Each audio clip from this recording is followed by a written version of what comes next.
Bonsoir à tous, j'espère que vous allez bien. Donc ce soir, nous allons reparler du Meshtastic, mais plus particulièrement d'un projet francophone qui est le projet et le réseau Golix, qui dans l'idée est très bien hein, de vouloir comme ça créer un réseau national sur la technologie Meshtastic, mais d'après moi il y a quand même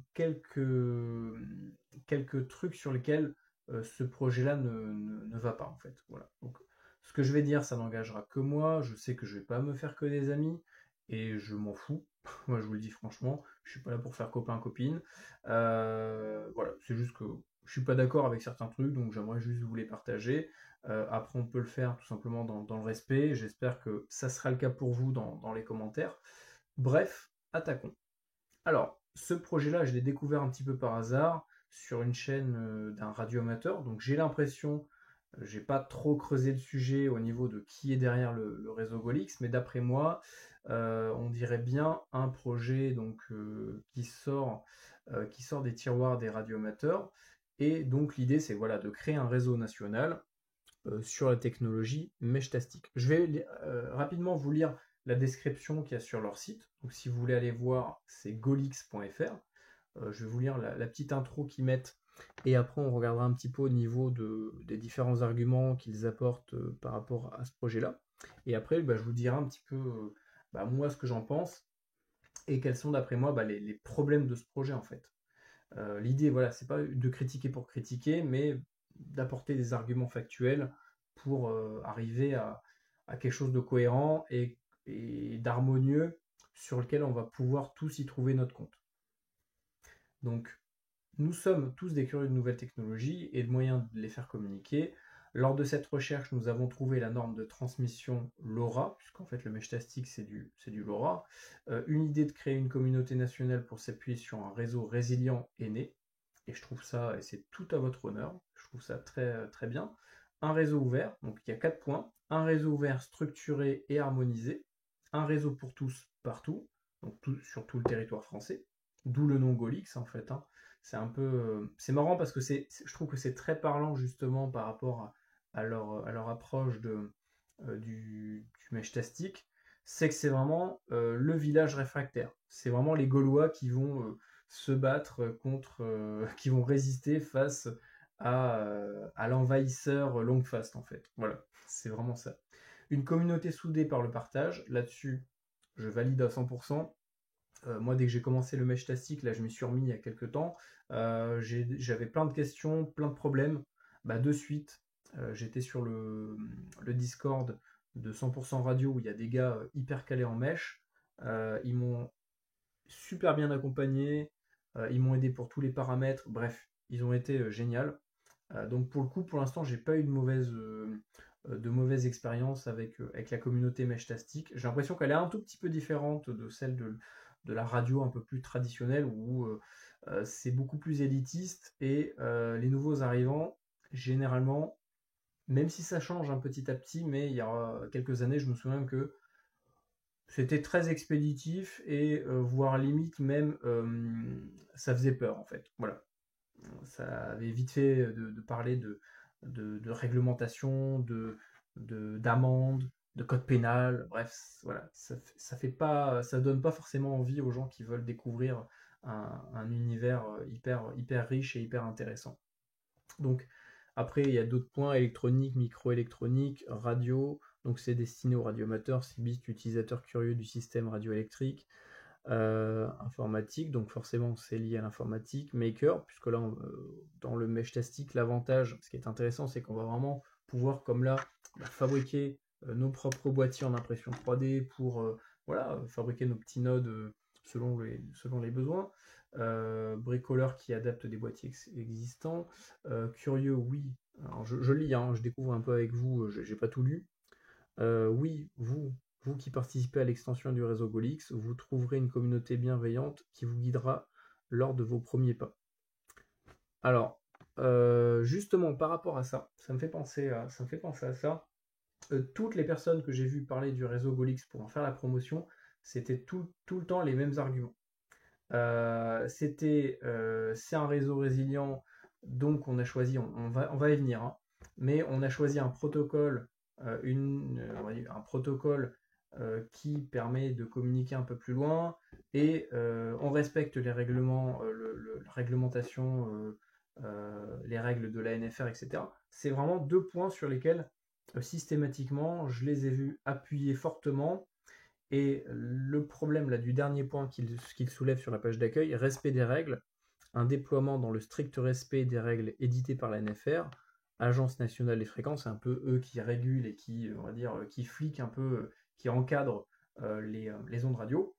Et, et c'est un peu tourné de manière à faire croire, d'après moi, hein, c'est une intuition que j'ai, mais généralement mes intuitions sont bonnes, donc je vais les suivre et je vais vous le dire. J'ai vraiment l'impression qu'ils jouent avec ce côté réglementation, ANFR, comme s'ils sous-entendaient que si on ne fonctionne pas sur le réseau GOLIX, ben, en fait on est hors homologation. Alors qu'en soi, le matériel est totalement légal, il n'y a aucun problème avec ça. Voilà. Et c'est pas parce que vous n'êtes pas sur le réseau GOLIX que vous allez être hors réglementation et que ça va être interdit. Alors maintenant, je vais aller dans l'espace documentation parce que bah, là, il n'y a pas grand-chose. Voilà, on n'a pas grand-chose à se mettre sous la dent. Alors, pour moi déjà, une autre intuition que j'ai, c'est, je sais pas, j'ai pas fait encore la recherche, il faudrait que je le fasse. J'ai vraiment l'impression que les initiateurs parce que là on ne sait pas qui c'est en fait. Sur la page d'accueil, on dit voilà, le réseau GOLIX a été lancé parce que on a réfléchi au fait qu'il fallait avoir un réseau résilient, mais c'est qui on? J'ai bien l'impression qu'il s'agit de radioamateurs. En soi, je dis pas ça de manière péjorative, mais voilà, c'est un constat, pas un constat, mais c'est un truc sur lequel je pense avoir raison. Je pense que derrière, c'est des radioamateurs. Et on connaît les radioamateurs français, c'est des réfractaires, c'est des Gaulois. Voilà, c'est comme ça. Parce qu'on aime bien pas faire comme tout le monde. Donc unifier pour mieux coexister. Pourquoi ces règles, pourquoi ces quelques règles communes sont-elles indispensables, blablabla. On s'en fout de ça. Donc les règles formatage des noms longs. Alors, on va pas venir là-dessus dessus.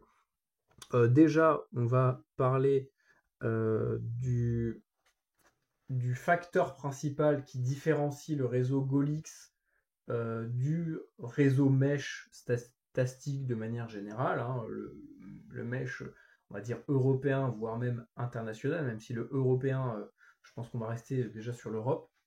En dehors de l'Europe, c'est d'autres réglementations, c'est d'autres fréquences, etc.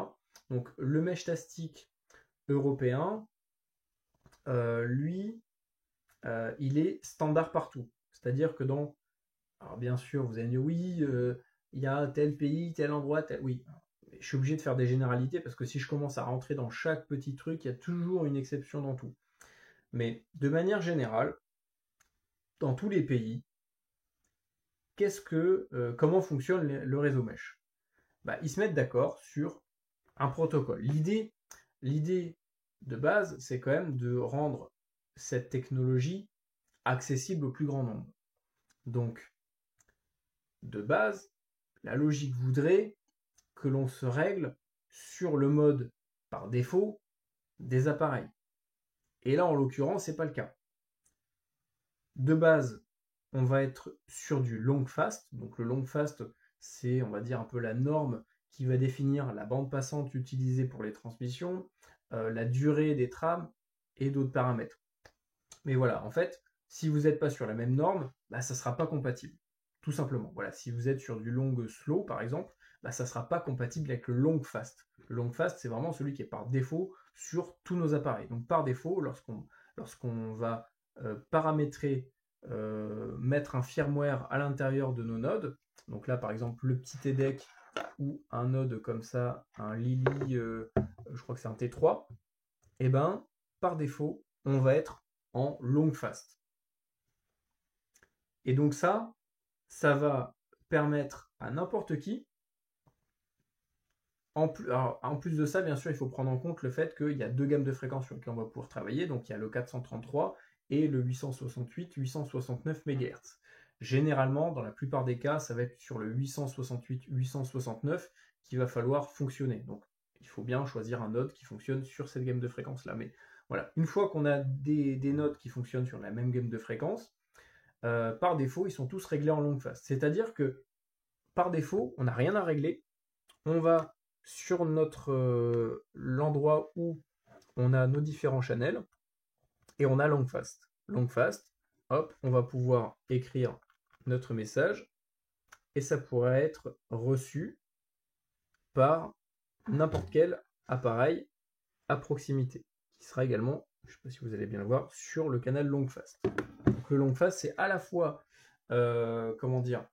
c'est à la fois le standard, mais c'est à la fois un canal de communication sur les appareils. Un petit peu comme, je sais pas moi, sur une radio DMR, bah, ça va être le TG machin. Nous, en PMR 446, c'est le TG 99. Voilà, c'est un petit peu pareil. C'est-à-dire qu'on va dire aux gens, par défaut, tu paramètres ton DMR sur le TG 99. Code couleur 1 sur telle fréquence. Et donc, ils savent que les gens, bah, en se mettant sur ce canal, sur ce TG, sur ce code couleur, ils sont compatibles avec normalement la majorité des PMRistes qui font du DMR en France. Et bien là, c'est exactement pareil. Le long fast, vous allez dans quasiment n'importe quel pays, vous allez quasiment n'importe où en France, bah, tous les nodes seront par défaut en long fast. Et eux, leur argument, en fait, c'est que, alors ils ont fait une multitude de tests, je sais plus où est-ce que c'est exactement, mais voilà, je vais vous le résumer, de toute façon c'est sur leur site, vous irez voir. Ils disent qu'en fait ils ont fait une multitude de tests, qu'ils en sont arrivés à la conclusion qu'en fait le long fast, bah c'était pas le mode, le protocole le plus performant, dans le sens où si on met deux appareils identiques au même endroit, avec la même puissance, les mêmes antennes, et sur deux modes différents, enfin deux protocoles différents, enfin voilà, le long fast et le long slow pour eux, je crois que, non, long modérate, je crois qu'ils sont, ouais c'est ça, c'est le long modérate. Donc vous mettez du long fast et du long modérate, donc deux appareils distincts qui sont avec on va dire le même setup.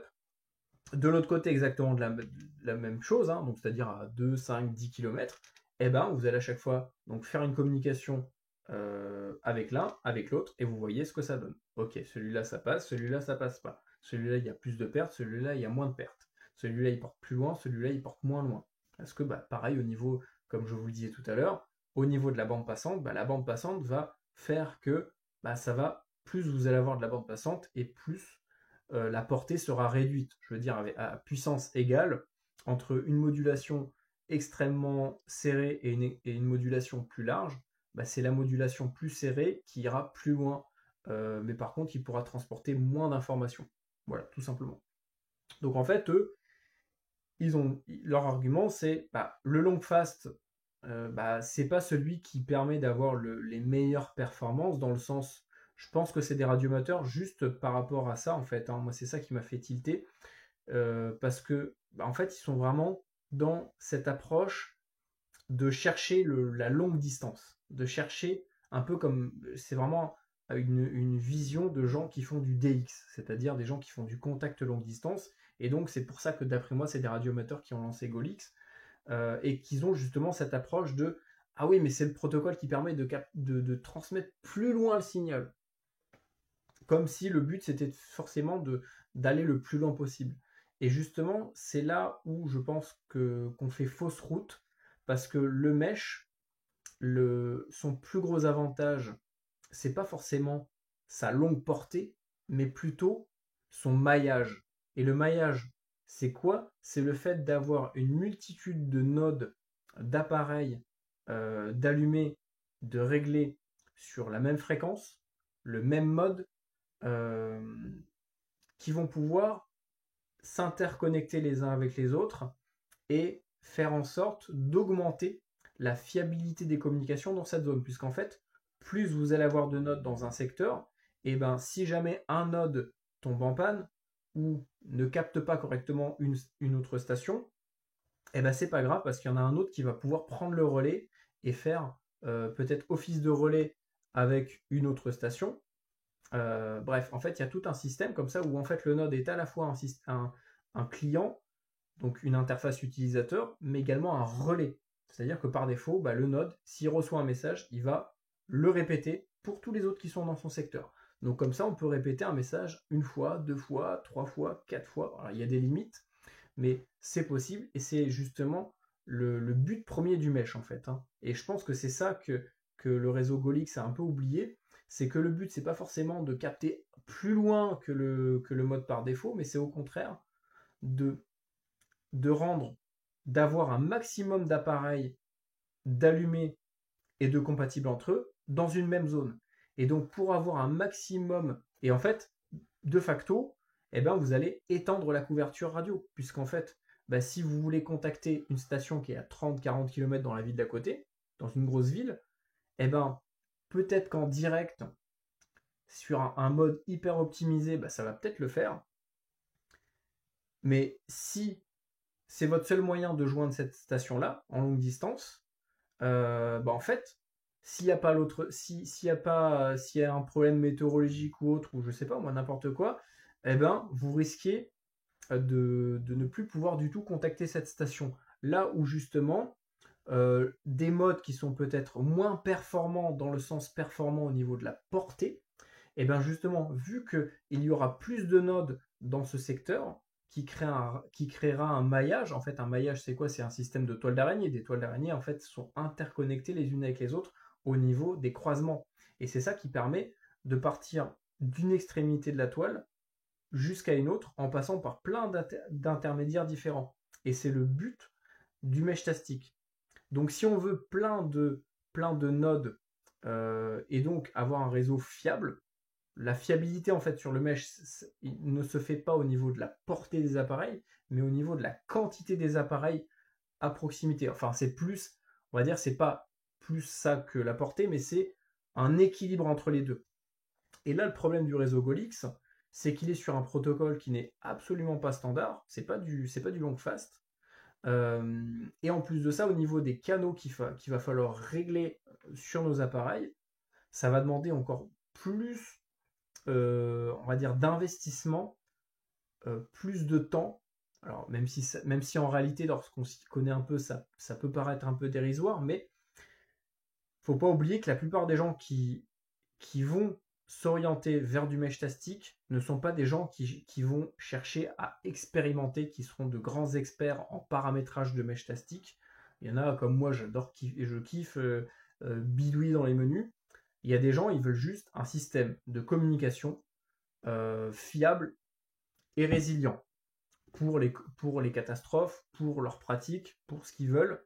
Parce que l'idée du mesh tastic, c'est de pouvoir à la fois tous communiquer ensemble sur, on va dire, un réseau national, mais en plus que ce soit une norme, le long fast, c'est un canal qui est universel pour tous les gens qui sont réglés en long fast. Donc c'est-à-dire que là, je vais n'importe où en France, si j'ai le canal long fast et que je lance un message sur long fast, toutes les stations qui sont à proximité et qui sont également réglées en long fast vont pouvoir voir mon message et vont savoir que je suis dans leur périmètre. C'est un peu comme le canal d'appel en fait. Voilà, c'est un peu comme le canal 8 canal d'appel ou le 27 555 en CB. Ça permet de retrouver tout le monde sur ce canal-là par défaut, parce que tous les appareils ont par défaut de paramétrer correctement le canal, le channel, on va dire, le salon de discussion long fast. Et en plus de ça, vous allez pouvoir créer vos channels privés chiffrés qui vont vous permettre de communiquer avec votre famille. Il ne faut pas oublier que voilà, la plupart des gens qui se tournent aujourd'hui vers le mesh, alors vous allez dire oui, mais il y en a, c'est l'expérimentation. Bien sûr, je ne dis pas que c'est pas vrai, mais la plupart des gens qui cherchent ce type d'appareil, ah bah tiens, là il y a le canal France, oui, il est apparu, cherchent uniquement un moyen de communiquer avec leur famille ou d'avoir un moyen de communiquer en cas de catastrophe. Donc ils s'en foutent en fait de paramétrer des trucs, de machin. Ils veulent du simple et du efficace. Donc ils allument, ils flashent le firmware, et par défaut, l'avantage du long fast, c'est qu'il n'y a rien de plus à paramétrer. Vous avez juste à flasher le firmware, vous connectez votre téléphone au node, et c'est fini en fait, c'est tout. Déjà comme ça, vous pouvez être compatible avec n'importe quel appareil et communiquer sur dans votre périmètre ou avec d'autres stations, sans rien paramétrer de plus. Là où justement le réseau Golix, il faut changer de mode, donc ça rend incompatible Déjà qu'il y a le problème de compatibilité au niveau des fréquences, parce que certains, notamment les radioamateurs, se mettent en 433, nous on se met en 868, donc sur une fréquence bien précise, un mode bien précis, le Golix il se met sur un autre mode et donc aussi une autre fréquence dédiée à ce mode. Donc en fait là, ça veut dire qu'on a déjà au moins 3 réseaux différents mesh-tastic en France. Si vous regardez la carte des nodes, vous allez vous rendre compte qu'il n'y a déjà pas beaucoup de nodes en France. Alors, si en plus de ça, les radioamateurs d'un côté sont sur du 433, si en plus de ça, ceux qui lancent le Golix, ils se mettent sur un autre mode, si nous, on est en long fast, si en plus de ça, il y en a d'autres qui vont venir peut-être relancer un autre projet en plus, qui va être encore sur un autre mode parce qu'ils se sont rendus compte que, ah bah ouais, ça portait peut-être un petit peu plus loin, et ben en fait, on n'a pas fini. Et au final, on va se retrouver avec plein de nodes les uns à côté des autres, mais ils seront soit pas compatibles à cause des fréquences, soit pas compatibles à cause du mode qu'on aura réglé dessus, ou parce qu'on n'aura pas paramétré correctement les channels de discussion. Parce qu'en fait, le Golix, le projet, c'est en plus de ne pas être sur le mode le plus standard, ils ont des channels qui ne sont pas non plus standards. Et là, j'ai vu que pour le mode MQTT, donc c'est le mode qui permet de communiquer, de faire du mesh via Internet, donc d'interconnecter nos nodes tous ensemble via un réseau Internet, ils ont également leur réseau MQTT. Là où le mesh traditionnel, il passe par le serveur mesh, en fait, Meshtastic, tout simplement. Voilà, puisque c'est le projet Meshtastic. En fait, c'est un projet Meshtastic dans un projet Meshtastic. Je ne sais pas si vous voyez ce que je veux dire, mais...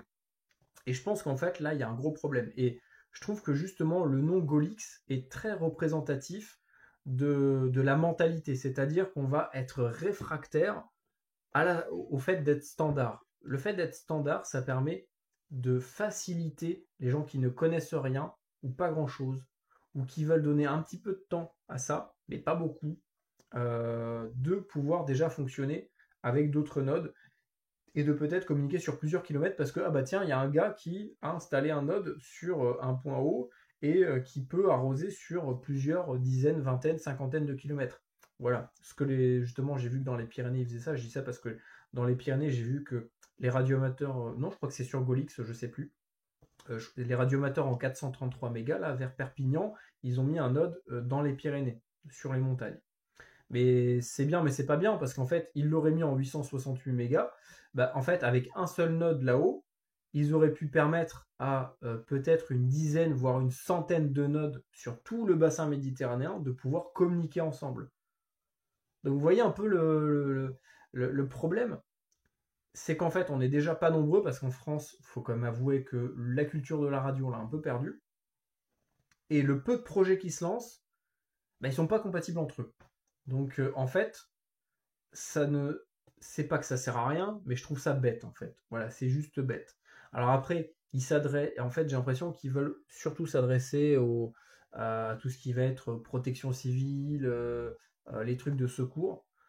J'ai un peu l'impression que c'est une espèce de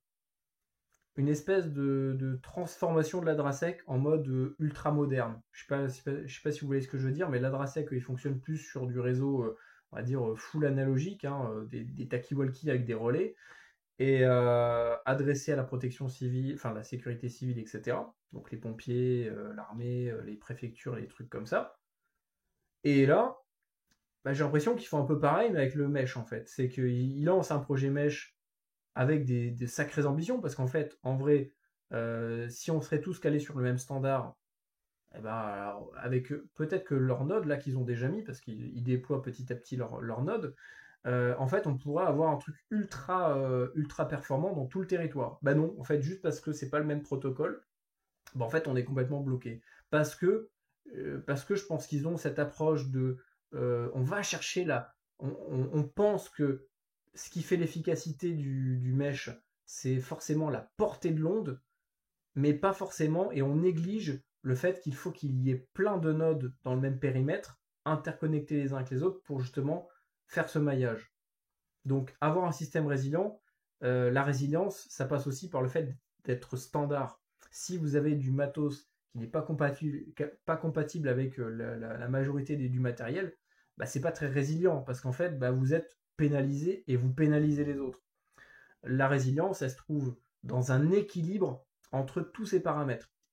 Donc la portée, l'efficacité, l'encombrement des ondes, on va dire, de la fréquence, parce que ça aussi, ça peut être un problème de collision. S'il y a trop de stations, bah, il y a des collisions. Pour le coup, le long fast, bah, justement, par rapport à ces problèmes de collision, etc., il y a un secteur dans lequel, justement, c'est intéressant parce que ça permet un peu d'avoir une idée de ce que ça pourrait donner dans quelques années de manière nationale. C'est que sur Paris, il y a beaucoup de gens qui se sont mis au mesh tastic et ils étaient sur un autre mode. Alors, je ne sais plus lequel, mais bref. Il y a eu pas mal de problèmes de collision, de transmission, c'est-à-dire des transmissions qui se chevauchaient les unes avec les autres, donc ça crée du brouillage. Donc en fait, bah, tout le réseau est un peu pénalisé, c'est un peu le brouillard pour tous les nodes, et bah, plus rien n'arrive à communiquer correctement. Et bah, là, récemment, ils ont tous basculé. Ils ont basculé en fait tous les nodes sur le long fast. En fait, ils sont revenus sur le protocole de base parce qu'en fait, ils se sont rendus compte qu'il y avait des problèmes de collision, il y avait des interférences, il y avait pas mal de choses, et donc ils sont revenus sur le long fast. Et aujourd'hui, bah, ça permet à n'importe qui, lorsqu'il va sur Paris, de pouvoir fonctionner sur le protocole par défaut. Et pareil pour les Parisiens, ça permet lorsqu'ils vont ailleurs, sur le territoire, d'être compatibles, sans avoir à reparamétrer, changer des trucs, ou d'avoir deux appareils différents. Vous imaginez? Moi, il me faudrait en fait pour avoir le Golix, il faudrait que j'ai celui-là plus un deuxième identique paramétré sur un autre mode alors que c'est les mêmes fréquences. C'est du mesh tastic. Enfin, c'est bête. Vous voyez en fait ça. C'est soit il nous faut le double du matériel pour être compatible sur tout, soit on se prive de l'un ou de l'autre. Mais dans tous les cas, en fait, bah, tout le monde est pénalisé dans l'ensemble. Parce que le mesh, il faut voir ça comme un ensemble, comme une toile d'araignée. On est tous la toile d'araignée et on dépend tous du réseau et on est tous le réseau, en fait. C'est ça qu'il faut vraiment comprendre dans la logique, c'est qu'en fait, on l'utilise, mais on est à la fois utilisé aussi. Et pour que ça soit efficace, il faut qu'on puisse tous s'utiliser les uns les autres, en fait. Voilà, c'est une sorte de réseau d'entraide numérique. Je sais pas si vous voyez ce que je veux dire, mais c'est un petit peu ça l'idée du mesh. Voilà, donc je trouve ça vraiment dommage parce que bah, pour le coup, l'idée est bonne. Un réseau résilient, bien sûr, il nous faut des réseaux résilients, surtout aujourd'hui avec le conflit qui arrive, les catastrophes et pas mal de pépins qui va nous tomber sur la tronche dans pas longtemps. Il faut qu'on soit résilient, mais ça passe par des compromis. Et d'après moi, la réponse est déjà tout trouvée. Quasiment tous les pays étrangers en Europe sont sur du long fast. Pourquoi changer? Pourquoi, lorsque toutes les nodes sont en 868, pourquoi mettre du 433? Alors oui, encore une fois, c'est le truc des radioamateurs, c'est qu'ils aiment bien être dans leur petit coin, sur leur fréquence, sur leur machin, parce que le 433, c'est aussi des bandes radioamateurs, c'est partagé. Eux, ils sont en secondaire, nous en primaire, mais voilà. Vu qu'ils sont sur leur bande, ils veulent leur fréquence et machin. Je trouve ça dommage. Parce qu'en réalité, là, avec un node en 868, bah, ils auraient permis à peut-être des centaines de gens déjà de communiquer ensemble, mais aussi de découvrir les radioamateurs, parce que plus personne ne connaît les radioamateurs. Donc au lieu de ça, en fait, ils s'isolent eux-mêmes, et après ils vont râler parce que bah, ils sont isolés et que personne ne les connaît. Bah, faites en sorte que les gens vous découvrent et qu'on puisse tous communiquer ensemble, plutôt que d'essayer de réinventer l'eau chaude, là où d'après moi ça ne collera pas. Et en fait, on va vraiment se retrouver avec deux réseaux différents. Voilà, le long fast et le long modérate. Tout comme en fait, je pense que c'est vraiment typiquement un problème radioamateur parce que c'est un peu dans c'est dans leur ADN en fait. Les réseaux DMR, c'est pareil. Tous les réseaux DMR radioamateurs, en fait, il y a 10 000 trucs. Il y a DMR MAC, il y a Brandmeister, il y a machin, il y a un truc. Les réseaux VoIP, c'est pareil. Il y a le RRF, il y a le truc, il y a le bidule. Enfin voilà, à chaque fois, en fait, on n'est pas foutu en France de se mettre d'accord et de fonctionner sur un seul système parce que il y a des problèmes internes, il y a des problèmes d'ego, il y a des problèmes de ceci, de cela. Bref, on s'en fout en fait. Je pense qu'on devrait même pas s'en mêler, mais c'est un fait et c'est typiquement français. Et je trouve que le nom Golix, il représente très bien le problème. On est vraiment des Gaulois. Alors c'est très bien, d'un côté, c'est bien d'être des Gaulois, mais d'un autre côté, quand on a des problèmes d'ordre conflit mondial, catastrophe, bah, à un moment donné, on va forcément se retrouver face au réel. Et le réel, j'espère que je me tromperai, hein. J'espère vraiment que le réseau Golix il va fonctionner à merveille, que tout le monde pourra communiquer dessus, qu'il n'y aura aucun problème et que tous les nodes seront compatibles. Mais à mon avis, ça ne sera pas le cas. Et le problème, c'est que le réel, à un moment donné, il retombe forcément. Il y a les idées, il y a les idéologies et il y a le réel. Et dès que le réel y tombe, bah, en fait, on n'a pas le choix que de se conformer au réel. Voilà. Et d'après moi, le Golix, ça va juste créer un autre truc et ça va diviser les gens. Là où justement, ils cherchent de la cohésion, ils cherchent à réunir. En fait, c'est ça qui est pas logique. C'est que dans leur discours, ils disent on est là pour réunir, mais ils font un projet où il n'y a rien qui est, y a rien qui est standard. C'est pas le même mode, c'est pas les mêmes canaux, et je sais plus qu'est-ce que c'était l'autre truc. Je l'avais dit tout à l'heure. Bref, voilà, en fait, à chaque fois, c'est des systèmes différents. Après, pour leur idée d'immatriculation, là, si vous allez dans la... Oh, putain, leur site il bug en plus. Je galère, hein, je peux pas cliquer, ça me recharge la page. Si vous allez dans la documentation, formatage des noms longs, ça c'est très bien de faire des sortes d'immatriculation avec D1, D2, I1, 1, I2, machin, vous regarderez. Hein. Au moins ça permet de savoir à quoi on a affaire, est-ce que c'est un répéteur, est-ce que c'est ceci, cela. Mais bon, ça c'est très bien. Mais le problème c'est que on n'est pas compatible. Donc on n'est pas résilient. Donc parler de vouloir interconnecter les gens tout en faisant en sorte d'être sur d'autres systèmes, je trouve ça débile. Ah oui, voilà, c'était aussi par rapport au serveur. Pourquoi pas passer par le serveur Meshtastic? Alors c'est peut-être justement pour un souci de résilience, pour avoir un réseau typiquement français. Oui, pourquoi pas. Après, je pense que le serveur Meshtastic, ils ont prévu le coup. Je pense qu'il doit avoir des backups. Bon, voilà. Pourquoi réinventer le truc? Surtout qu'il y a déjà d'autres serveurs en plus du serveur officiel. Ça fait en fait plein de serveurs différents. Enfin voilà, en fait, bref, je me répète, mais voilà, je trouve que ça s'étale trop et c'est dommage. J'espère que j'ai tort. J'espère sincèrement qu'on arrivera à trouver un moyen de tout s'harmoniser et de créer vraiment un maillage, un réseau national et qu'on ne soit plus voilà, chacun de son côté parce que, à mon avis, là, va falloir vraiment se bouger les fesses parce que là, ce qui arrive, c'est pas bon et il faut qu'on soit prêt. On n'est clairement pas prêt. On a 10-15 ans de retard par rapport aux autres pays et c'est pas en se divisant qu'on va y arriver. Voilà. Je suis désolé, je vais pas me faire des amis, que des amis, mais c'est comme ça. Voilà, il fallait dire les choses. Faut dire les termes. Mais bon, voilà, de toute façon, moi je m'en fous, hein, que les gens soient contents ou pas de ce que je dis, soient d'accord avec moi ou pas. Je suis pas là pour. Je m'en fous vraiment de ce que les gens pensent, ça m'intéresse pas. Voilà, donc passez une bonne soirée, dites-moi ce que vous en pensez. Encore une fois, voilà, moi je soutiens l'idée du Golix, mais c'est dommage. Je trouve ça vraiment dommage.